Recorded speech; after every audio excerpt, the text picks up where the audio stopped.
रथ निर्माण पर बड़दाण्ड रथखला चलचंचल हो पड़ा बेले मंगलवार निर्माण कार्य को 4 दिन पूरी। चतुर्थ दिन में भी तुम्ब कटा काम चली। 3 रथ पर 42 टी तुम्ब आवश्यक थिबा बेले सोमवार सुधा 6 टी तुम्ब निर्माण सरी।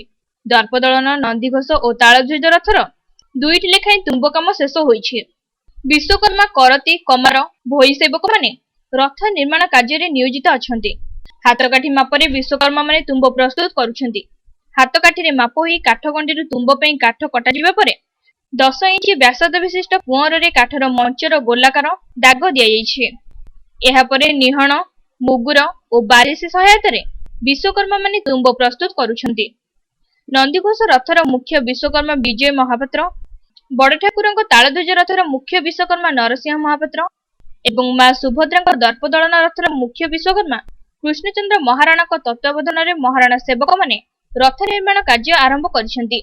भोई सरदार रवि भोई नेतृत्व में भोई सेवक माने रथखला आवश्यक काठ जोगाई दैछंती।